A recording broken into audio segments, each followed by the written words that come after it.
Workers who've been affected by the recent looting could claim for government assistance as early as next week.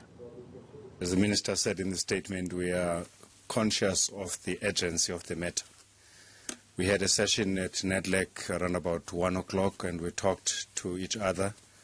And through NEDLEC, we have instructed some labor law specialist lawyers to put this between today and Friday latest. If it goes through in that process as we hope, applications can start coming in next week. So we really are responding to the urgency of the matter. It's not going to be months, it's hours. Busi Mavuso, CEO of Business Leadership South Africa, joins me now. Good evening and thank you so much for your time. So it's a lot of money.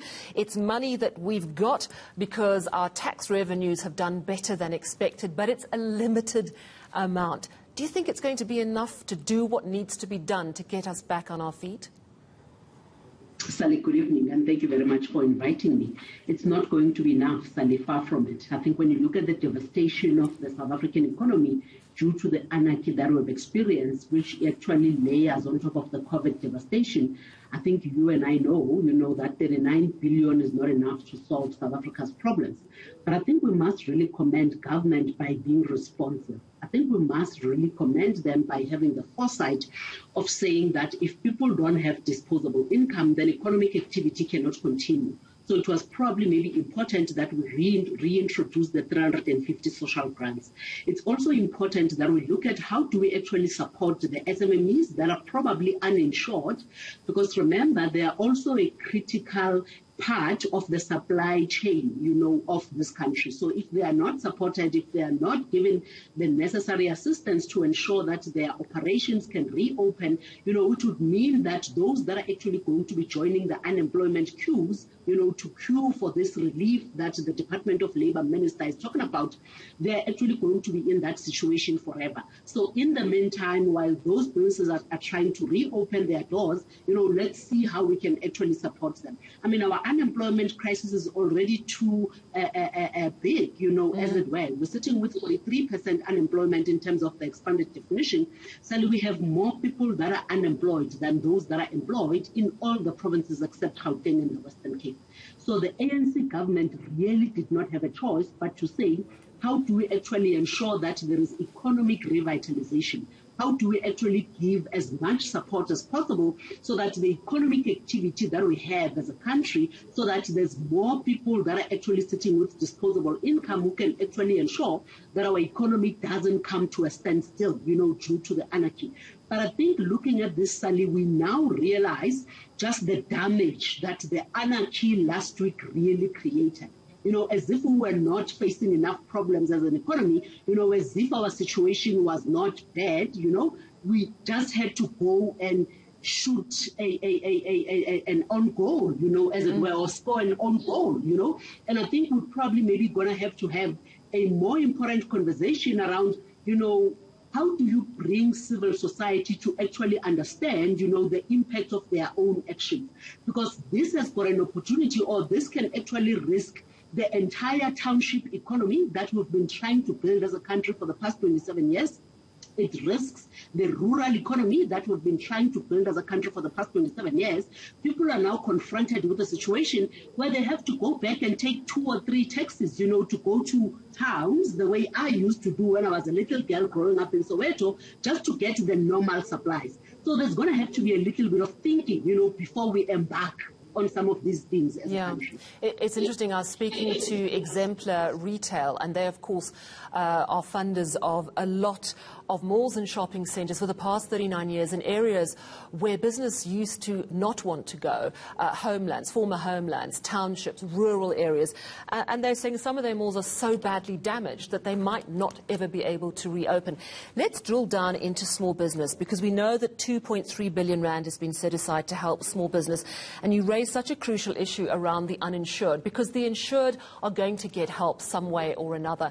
But it's very often the small businesses that are operating on such tight margins that just go, we can't afford insurance. Do you expect that 2.3 billion to help not only the uninsured, but also businesses that might not be registered? Because there was an interesting point made in the briefing about unregistered businesses. Do you think that money should also be allowed to go to unregistered businesses or not?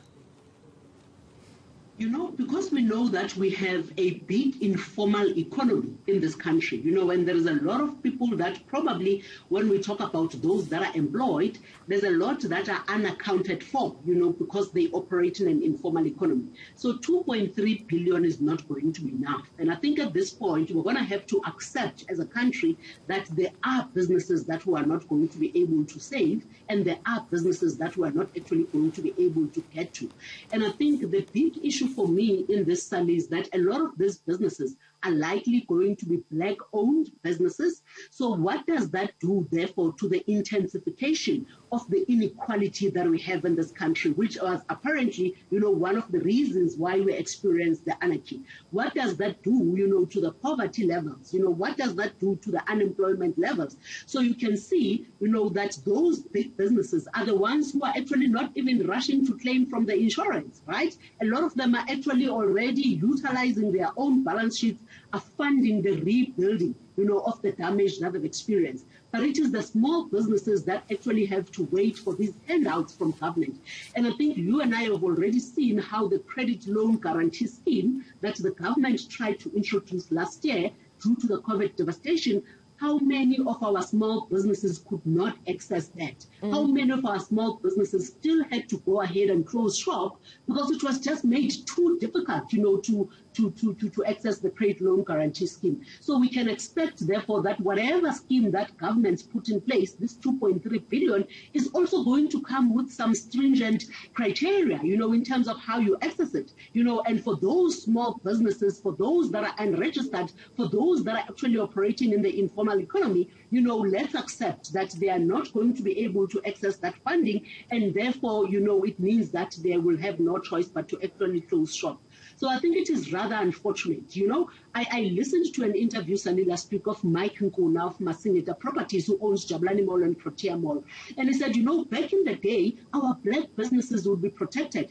And he was said, I'm therefore, you know, flabbergasted in terms of, you know, why would this happen to a black-owned business? You know, where is that sense of pride? Where is that protectionism? You know, where is that, you know, a support that would be given to black businesses? So this was really senseless, you know, and I think it really, we are not going to realize for quite some time to come how much damage, you know, the events of the past 2 weeks have actually had on the economy. You're so right. And I was thinking it's a little bit like a nuclear bomb, which is devastating in the moment.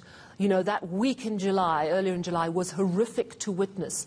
But the impact is still coming. It's coming in waves as it's being revealed more and more. I want to speak to you a little bit more about the fact that we live in the most unequal society in the world. That, as you say, if we don't protect those small businesses, we're going to have more people unemployed and an even more unequal society. This 350 Rand relief of distress grant did make a difference during the pandemic. Government says it can only afford to take it to March next year. My question to you is whether you would support, as business, moving that grant on beyond that, because surely we need to keep stimulating our economy, give people buying power, give very poor people a chance to perhaps try and do something with that small amount. You know, Sally, we cannot be a welfare state. Even if we wanted to be a welfare state as South Africa, we cannot afford to be a welfare state. So I think this 350 Rand, the reason why we put a stop to it in the first place was precisely because it was evident that the country cannot afford it. You know, so I don't even know if we can talk about an environment of how do we actually increase it. What we probably need to be doing, Sally, is what interventions and reforms do we have to accelerate during this time as a country so that we ensure that whatever recovery, you know, that we actually set ourselves on as a country is that which is going to be sustainable. Giving people 350 Rand, I mean, what do you get for 350 rands anyway? It's obviously, shifting the dial for those that don't have, for those that are actually receiving nothing at the moment. But we need to be looking at what are some of those things, we've been talking about the implementation of critical structural reforms as business for the longest time. That is how South Africa will manage to actually sustainably shift the dial. That is how we'll be in a position to change our economic trajectory. What we need to be solving for during this time is how do we get people into jobs? How do we attract investment? How do we actually make sure that the business case for South Africa being an investment destination and as a gateway to the African continent is actually strengthened? How do we ensure that we relax some of the regulation so that we make our environment an easy one for business to operate in? How do we actually ensure that, the agenda that President Cyril Ramaphosa has been on for quite some time of trying to attract foreign direct investment is actually accelerated?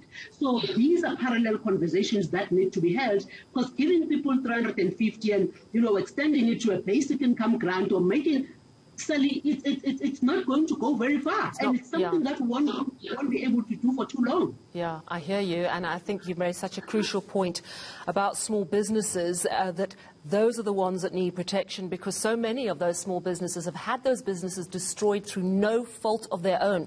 These are people with a proven track record as entrepreneurs, people who can do the business. They need to get help and protection so they can grow their businesses. And thank you so much for chatting to us this evening. It's much appreciated. That was Busi Mavuso, CEO of Business Leadership South Africa.